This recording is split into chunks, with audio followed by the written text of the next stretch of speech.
Kakaroon uban ka kanamo berin sa barangay kami nangalipay kay ikaw lang. Pakigait ng sa kalibutan. Tuganan ko kamo, dili pakigait ang akong gidala kung dili pagbahin-bahin. Sukad karon ang usa ka panimalay nga may 5 kasakop mabahin. Tulo batok duha o duha batok tulo. Ang amahan makibatok sa mga anak na lalaki. Ang mga anak na lalaki makibatok sa ilang amahan. Ang inahan makibatok sa mga anak na babae.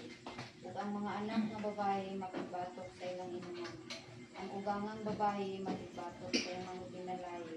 Ug ang mga binalay makibatok sa ilang ugangang babae. Ang Ebanghelyo sa Ginoo. Dayon ikaw, O Kristo. Panalangin alang sa panimalayang bayan. Kantanan. Aga ka kami nga to sa manluluwa si Kristo nga anak mo ug ang among kalawasan o paminawa kini among mga pag-ampo.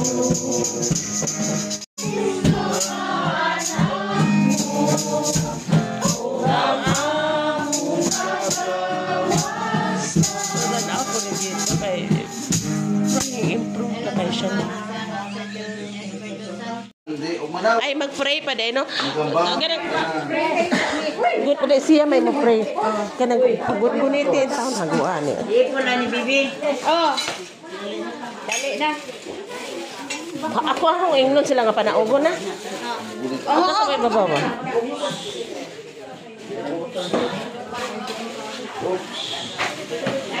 Hoy, ari ra mo ba? Dali na mo kanang ari ra derang plato ari.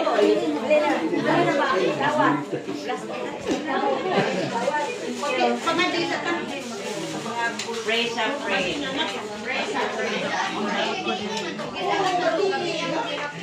Atong ipaluna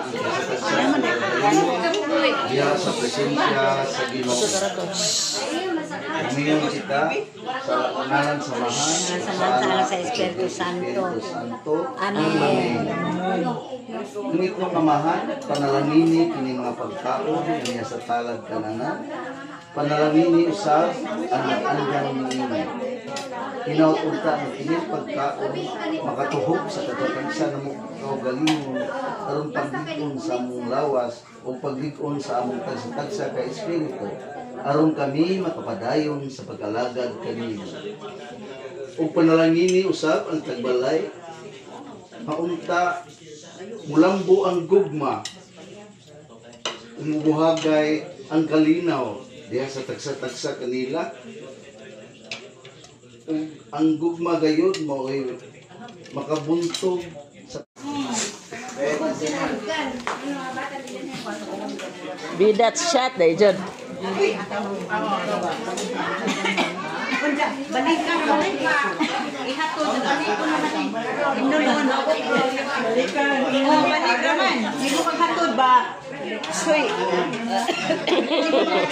Hindi ko maghatod, balik ka niya. Guys. Ay, balik ka lang ba? Asa mo dito na? Guys, mag-Bible. Anak.